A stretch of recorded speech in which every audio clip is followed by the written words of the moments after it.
Welcome to Sleepy Tales, a place where myths and legends are told slowly and softly to help you gently fall asleep. Before we begin, I'd love for you to share where you're from and what time it is where you are. It's always fascinating to see how far these stories travel, and if you enjoy relaxing stories, don't forget to subscribe and hit the bell icon so you never miss a night of our peaceful tales. Now, settle in, relax, and drift off to tonight's bedtime story. This is the story of Hades and Persephone, a tale that echoes through the centuries, reshaped by poets and mythmakers alike. Though many versions begin with the moment Persephone vanished into the earth, this telling starts earlier, before the abduction, before the sorrow of a grieving mother reshaped the natural world. To understand the choices that led to the breaking of seasons, one must first understand Hades himself and the silence that surrounded him long before Persephone entered his realm. Hades, eldest son of Cronus and Rhea, was born into chaos. His earliest memory was the cold darkness of his father's stomach, where he and his siblings were swallowed whole to prevent an uprising that would, in the end, come anyway. Rescued by his youngest brother Zeus, Hades emerged from that darkness, not with rage, but with quiet resolve. When the Titans fell and the world was divided among the three sons of Cronus, Hades drew the lot that bound him to the underworld. He did not protest. There was no complaint, no visible disappointment. The realm of the dead was vast and deep, filled with unseen rivers, cavernous halls, and the endless passage of souls. It was not a throne of glory, but of necessity. Life required death, and someone had to oversee it. So Hades built his kingdom in silence. He ruled with order and restraint, never seeking power beyond his assigned domain. Unlike his brothers, Poseidon, ever restless in his shifting seas, and Zeus, constantly reaching for more thunder, more sky, more worship, Hades remained in his realm. Mortals feared him, not because he was cruel, but because he was constant. He did not sway in mood, did not bargain or plead. He simply existed, as sure as the setting sun and the inevitability of death. Despite his vital role in the world's balance, Hades was often forgotten or avoided by the other gods. He received no festivals. No temples were raised in his honor atop mountains. His name was invoked with caution, spoken in hushed tones, or not at all. Only Hermes, guide of souls, came and went from his domain with ease. And Charon, the ferryman, of course, but Charon spoke little, and even then, only to ask for payment. The underworld was not a place of fire or torment, as later ages would imagine it, but a place of passage, where the living and the dead were separated by the waters of Lethe and the iron gates that barred the living from return. Within its borders lay Elysium, the fields of Asphodel and Tartarus, each soul judged and guided to its rightful place. It was a kingdom of shadow and stillness, a place untouched by the seasons or the songs of birds. Though Hades ruled it well, he did so alone. His solitude was not chosen, but expected. There was no court, no consort. He observed the marriages and feuds of the other gods from a distance, never interfering. Some believed he was content in his isolation, that he had no need for companionship. But the truth was quieter than that. He had long since stopped expecting it. Above, the world thrived in cycles. Life bloomed, withered, and returned again. Goddesses of fertility, of grain, of love and harvest moved through the mortal world with grace and light. Among them was Demeter, sister to Hades, goddess of the earth's bounty. Her daughter, Persephone, was born of light and soil, laughter and wild meadows. Where Demeter governed the ripening of the fields, Persephone embodied the joy of their bloom. She was young but not naive, gentle but not passive. She walked the earth with a sense of wonder that had not yet been dulled by the heaviness of the world. Hades first saw her not by intention, but by fate. Some say it was Aphrodite who sent arrows to stir his heart, tiring of the death god's immunity to love. Others believe it was a moment beyond design, a rare fracture in the boundaries of the realms. But whatever the cause, Hades looked upon Persephone one day as she walked alone through a field of narcissus, and something within him changed. It was not desire, at least not in the way Olympus often indulged. It was not the hunger that drove Zeus to shapeshift and deceive. It was something older, slower, and more difficult to name, a longing that had no beginning and no clear resolution. In her, he saw the opposite of all he had known. Where he was stillness, she was motion. Where he ruled over endings, she carried beginnings. Her presence unsettled him, not like a storm, but like light pouring into a room long shuttered. He did not approach her. He did not speak her name. He returned to his kingdom and tried to forget the moment. But Persephone lingered in his thoughts, growing brighter the more he tried to push her away. He began to wonder what it would be like to speak with her, to show her the quiet gardens he had cultivated beyond the reach of mortal eyes. Not the places of judgment, but of memory, willow groves near the river Lethe, or the caverns where the dead whispered their dreams. But he also knew what such a thought implied. No god would welcome such a union. Demeter, above all, would never allow it. Even Hades, for all his power, could not simply walk into the mortal world and ask for the hand of the goddess of spring. His realm was feared, his name avoided. His presence was not one of warmth, but of consequence, and Persephone had never known consequence, and yet the thought remained. He began to watch for her, never revealing himself, always from a distance.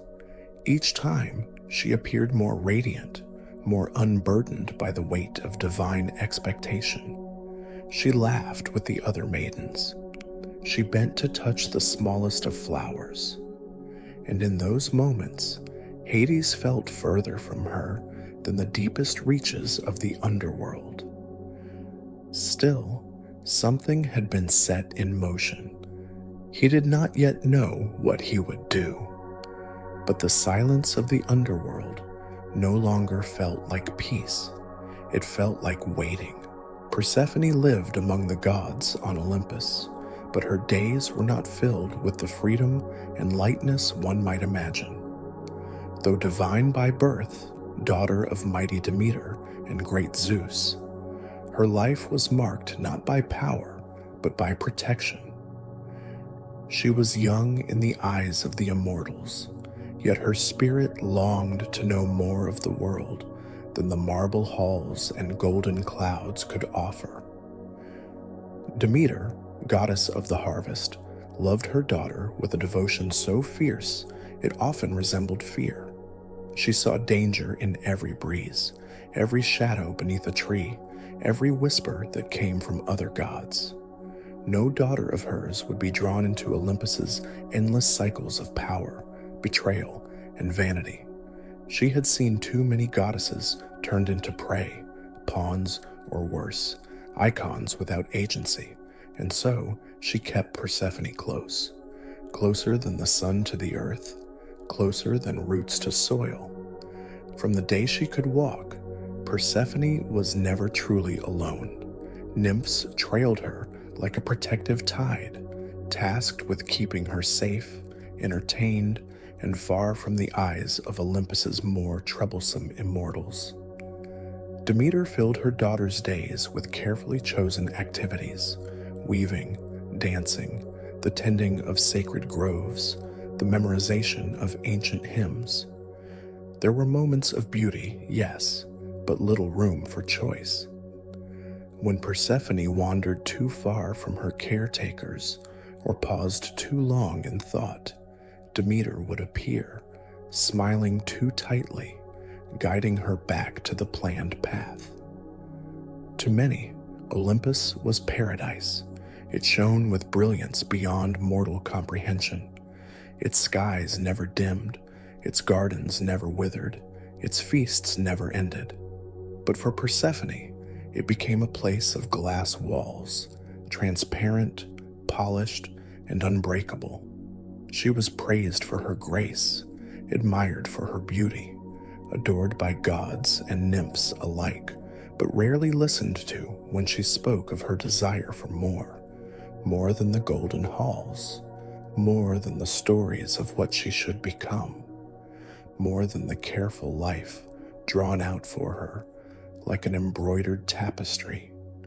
And so she found comfort in the world below Olympus, the mortal lands, the quiet meadows, the fields that her mother nourished. Demeter allowed her to visit these places under the strict supervision of her chosen attendants, believing that the open earth was safer than the company of gods. There, Persephone would walk among the flowers, letting her fingers graze soft petals, whispering to the breeze as if it might answer. She collected wild blooms and arranged them in careful patterns, not because it was expected, but because it was hers.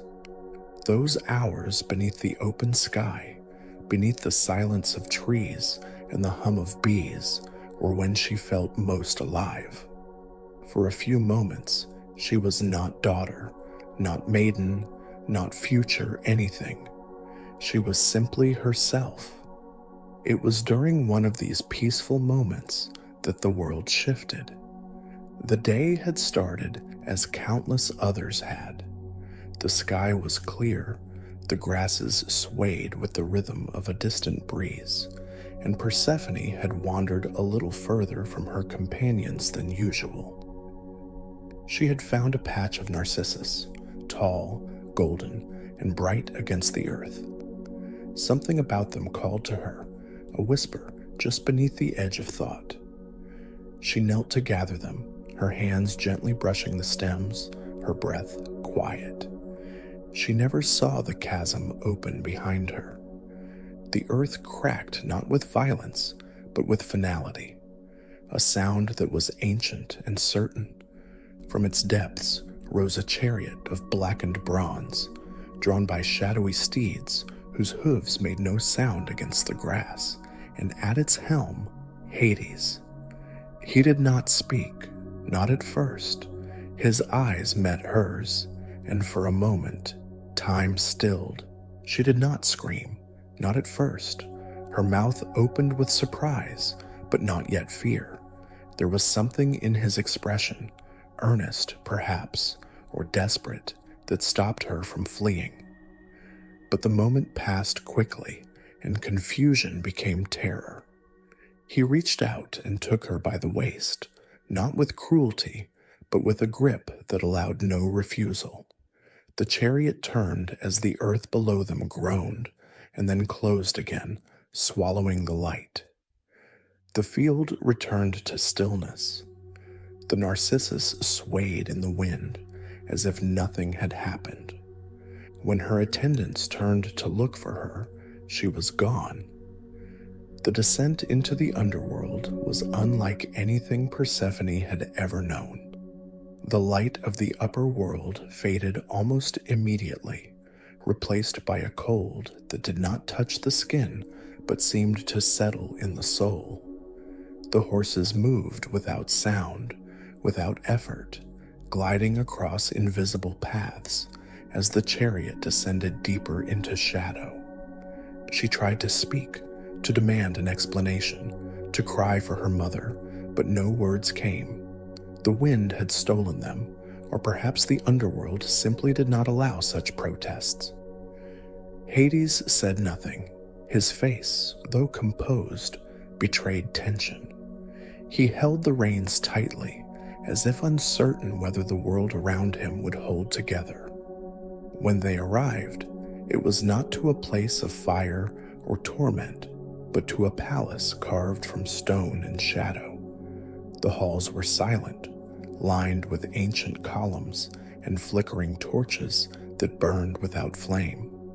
Ghosts drifted quietly along the edges of vision, never drawing close. The air felt suspended, heavy with meaning, but void of movement. Persephone was led through the palace gates, not by chains, but by the presence of Hades beside her. She did not run, not because she accepted what had happened, but because there was nowhere to run to. The world she knew had vanished, replaced by a silence she did not yet understand. In one of the great halls, a table had been set. Upon it sat a simple bowl filled with pomegranate seeds, bright, red, and glistening. There was no feast, no music, no laughter, only Hades, standing quietly, waiting. She did not eat, not yet, but she looked at the seeds, and something in her stirred, curiosity perhaps, or defiance. She did not know. Hades turned to her then and spoke the first words she had heard since leaving the field. "You are not a prisoner," he said. She said nothing in return, and so it began, not with love, nor hatred, nor understanding, but with silence and a choice that had not yet been made. Persephone had always imagined that if she were ever taken from the world she knew, it would feel like captivity. But the underworld was not what she had imagined. It was vast, echoing with stillness and shadow, yet it held a strange and solemn beauty. The air was cool and thick with silence, the kind of silence that demanded presence. The walls of the palace were built from obsidian and ancient stone, their surfaces veined with minerals that shimmered faintly, not in color, but in memory. In those first days, she did not speak. She walked the halls like a specter herself, her footsteps muffled by the soft dust of ages. Servants moved quietly around her, spirits and shades who bowed low and vanished as quickly as they appeared.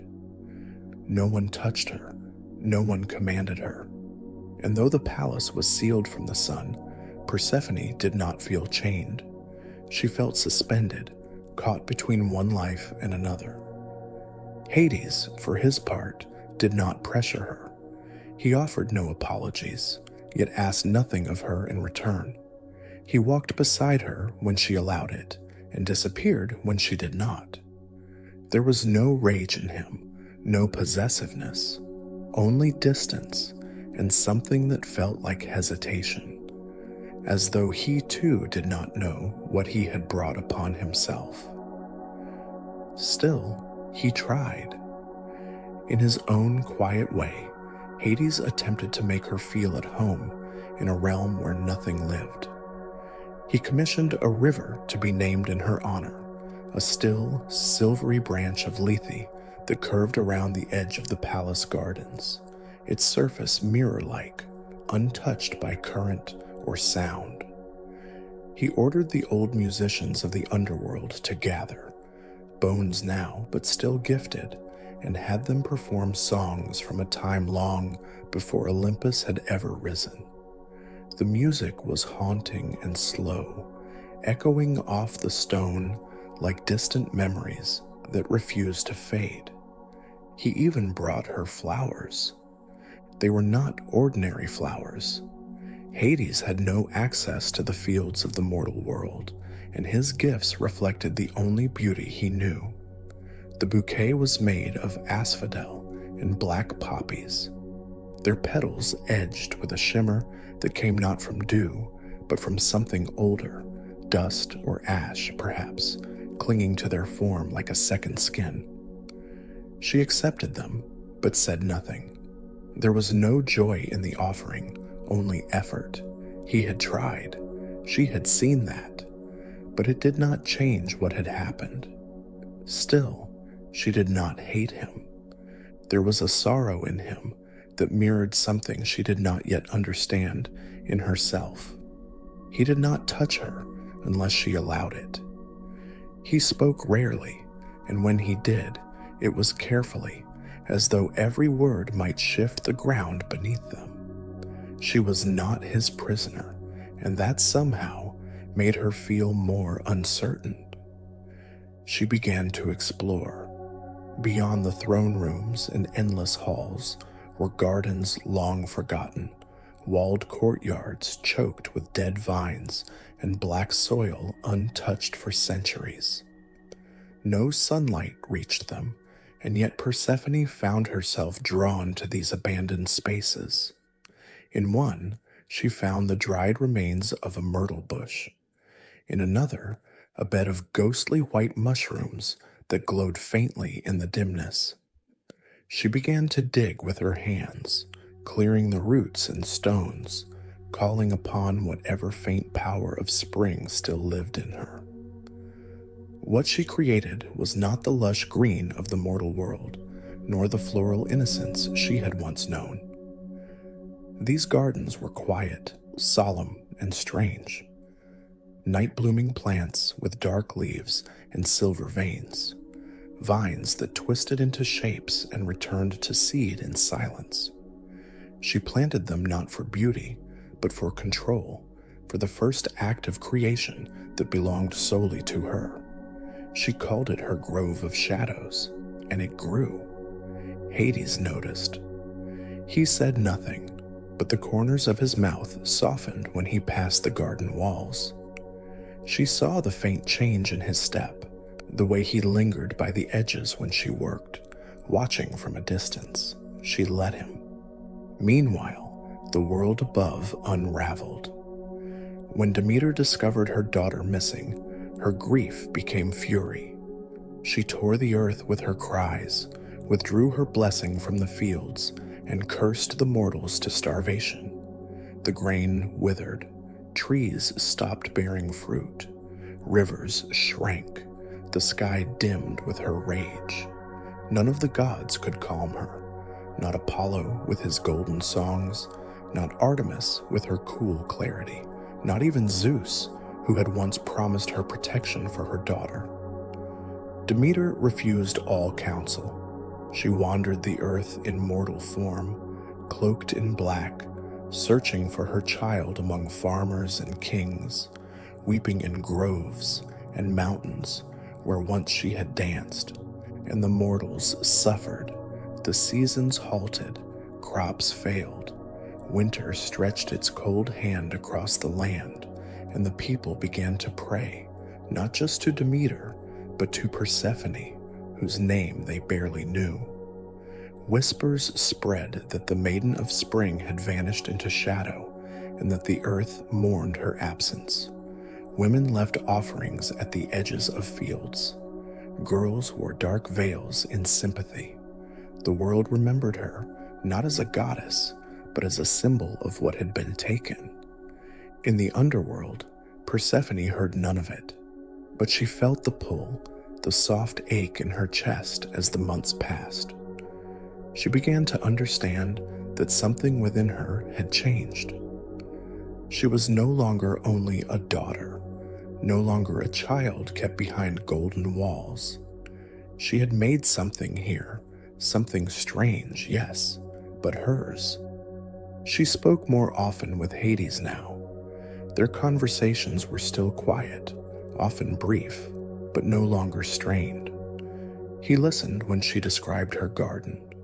He walked with her when she asked questions about the rivers, the souls, the laws that governed the dead.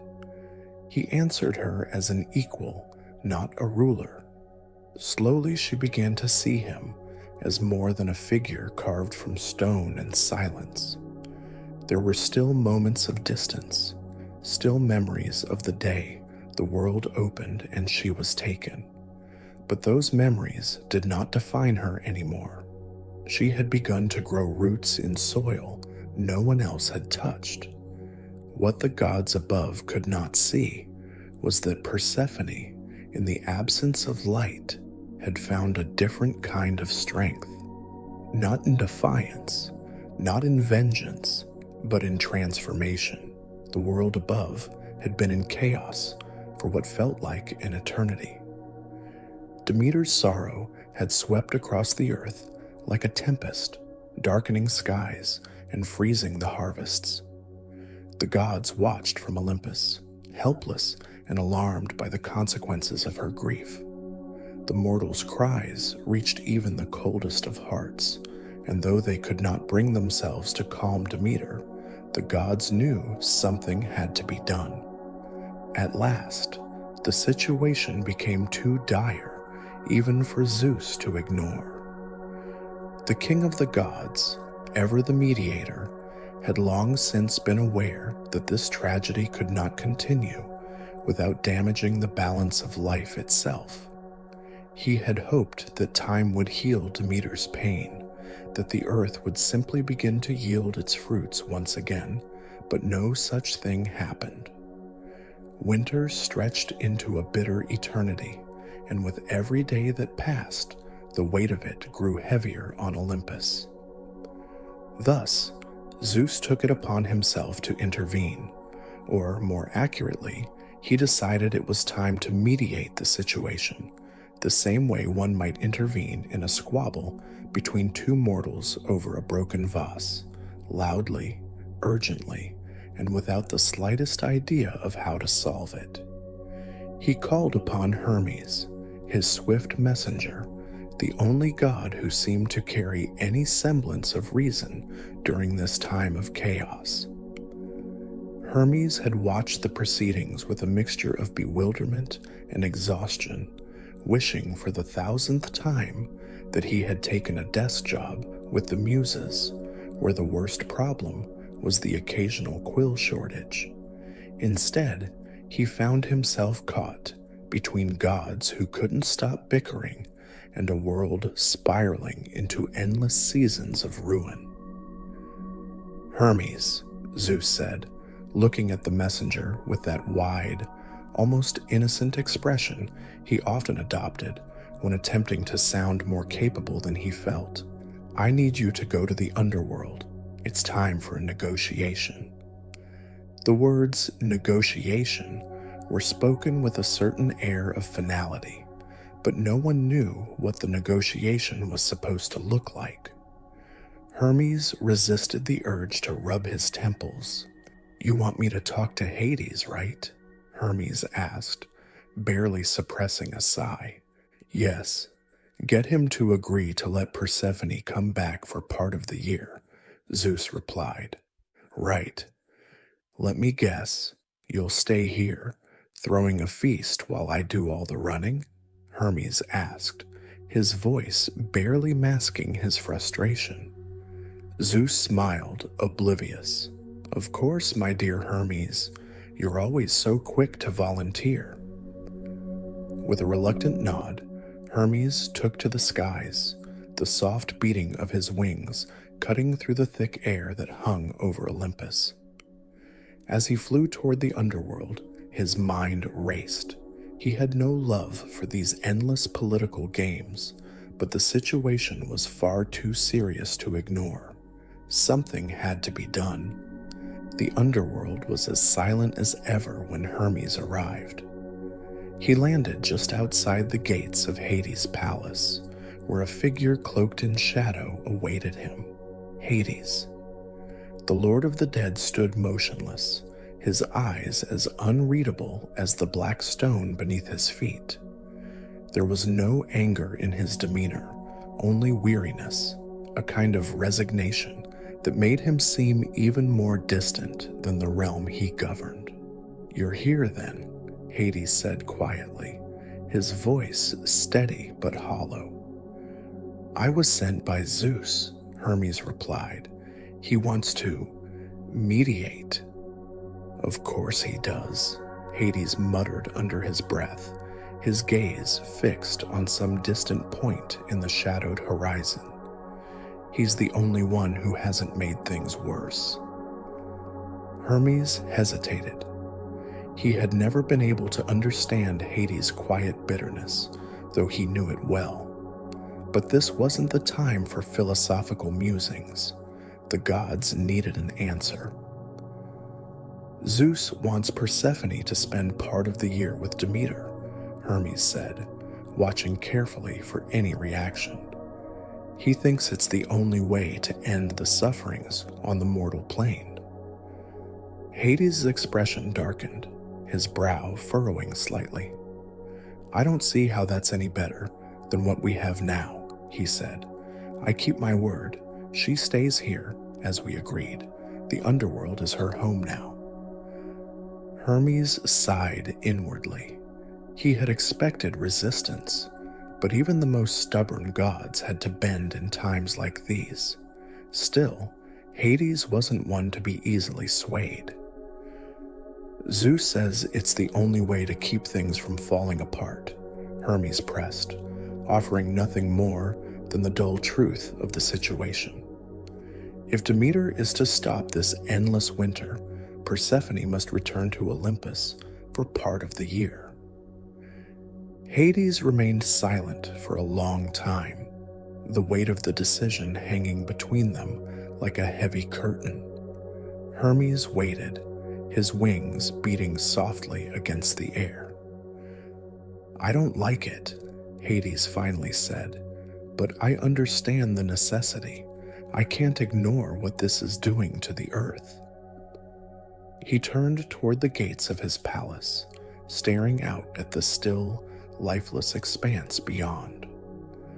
"Persephone will go back to her mother, but she will return. She must return. I won't lose her, even to the mortal seasons." The compromise was agreed upon, though neither side left satisfied. Persephone would spend part of the year with Demeter in the world above, and the other part in the underworld with Hades. It was a simple enough solution, but its consequences were far-reaching. The earth, which had been still for so long, would now begin to change. Thus, the seasons were born. For half the year, Persephone would walk among the flowers of Olympus, feeling the warmth of the sun once more and living among the gods. But for the other half, she would return to the underworld, where shadows and silence still held sway over the land. The turning of the earth would mirror her movement. When she was with Demeter, the world would warm. When she returned to Hades, the earth would fall into winter. Olympus was not pleased with this decision. Zeus, in his role as mediator, believed he had done his best. He had managed to quell the most pressing of crises and returned to his throne, exhausted but triumphant. But no one was happy. Demeter was somewhat appeased, but her sorrow remained, as did the aching absence of her daughter. And Hades, though he had agreed to the terms, could not shake the quiet sense of loss that had followed him ever since Persephone had entered his realm. Persephone herself, too, felt the weight of the compromise. It was not freedom, but neither was it captivity. She had been torn between two worlds, bound to neither completely, yet belonging to both in strange, complicated ways. In time, Persephone adapted to her new role in the underworld, a place she had once seen as a prison, but which slowly transformed into something that resonated with her own sense of power. The darkness that had first seemed so oppressive became familiar and even beautiful in its own way. She no longer felt like a visitor, an outsider, caught between the realms of the living and the dead. She had become part of the underworld, and in turn, it had become part of her. When she first arrived, the underworld had been a place of shadows, a realm of ghosts and forgotten things. It was a space ruled by Hades, the god of death, who had managed it with somber precision but little joy. The landscape was vast and unyielding, an expanse of dark stone, silent rivers, and unbroken stillness. It was a kingdom of order, but not of life. It was efficient, but it lacked the vibrancy that Persephone had once known in the mortal world. Over time, however, Persephone began to make subtle changes. She planted flowers, wild ones at first, just like those she had once gathered in the fields above, now blooming defiantly in the black soil. She scattered seeds across the dead lands, and where there had once been only darkness, there was now the faintest trace of green, of color. Her touch was gentle, yet persistent, and with it, the realm of the dead began to soften, if only slightly. Hades watched with a quiet fascination. He had never expected Persephone to change the underworld so profoundly. When he had first brought her here, it had been an act born of impulse, a decision made with a heavy heart and little thought for the future. But now he saw her, not just as his wife, but as the queen of his domain, a partner in every sense of the word. She did not rule with an iron fist, nor did she demand the submission of the souls that passed through her kingdom. Instead, she created spaces where death itself could breathe a little easier. Her gardens grew slowly but steadily, transforming the once barren land into something alive, even if it was only the faintest stir of life. She reshaped the underworld with the same quiet elegance she had always had, adding layers of grace to a place that had once been inhospitable and cold. For Hades, it was both baffling and admirable. He had spent millennia building the underworld in his image, steady, unyielding, and distant. But Persephone brought something different, something vital. Though she did not challenge him outright, there was a quiet strength in her that even he could not deny. She never asked for power, but she claimed it all the same. And without resistance, Hades stepped aside in matters of governance, allowing her to take over much of the administrative work that had once fallen solely on his shoulders. He was surprised to find that he didn't mind. In fact, he found himself proud of her. Persephone had become something he could not have imagined, a ruler in her own right, bringing a subtle warmth to the cold expanse of the underworld. The mortals, too, began to notice. Whispers of Persephone's reign began to spread, first among the souls who passed through her realm, and then among the living. The goddess who had once been known only for her beauty, her innocence, and her brief time in the mortal world, was now seen as a powerful figure, not just in the underworld, but in the hearts of those who had lost loved ones. The prayers began slowly at first, hushed requests from those who sought her favor or protection after death. The souls of the dead, many of whom had been forgotten or lost, now called out to her. Persephone had a way of listening, not with the distance that Hades had, but with empathy, with understanding. She had learned the language of the dead, their fears, their regrets, their hopes, and she answered them with gentle care. The underworld was no longer a place of mere transition. It had become a sanctuary. In her gardens, Flowers began to bloom in places they had never grown before: blue hyacinths, red roses, and lavender, all hues that had not seen the light of day for centuries. The land shifted, imperceptibly at first, as if the very earth itself was responding to her presence. The dead, in turn, began to thrive in ways they never had, finding rest in places that had once felt like punishment. Hades watched, sometimes with amusement, other times with awe, as Persephone worked her quiet magic. His realm had changed, and so had he. He could see that the underworld was becoming more than it had ever been before. It was no longer simply a place for the dead to pass through. It was a place for them to exist, to grow, and to be remembered. As Persephone's influence over the underworld grew, so did her confidence. No longer was she just the goddess of spring, tied to the cycle of life and death in a limited way. She was the queen of the dead, someone who held sway over the fates of those who passed through the gates, who ruled with compassion and strength, and who had begun to understand that power could be gentle and still, rather than harsh and oppressive. Olympus, however, was not pleased with these developments. The gods above had never fully accepted Persephone's transformation into the queen of the underworld, and they watched her rise with suspicion. Demeter, though less overtly angry, still felt the absence of her daughter deeply, and the other gods, whose power was rooted in the light and life of Olympus, looked uneasily upon the changes Persephone had wrought in the shadowed realm below. But Persephone did not mind. She had learned that the underworld was hers, just as Olympus was theirs. She would not apologize for the life she had built. She had found strength in a place she had once feared, and with that strength came a quiet purpose.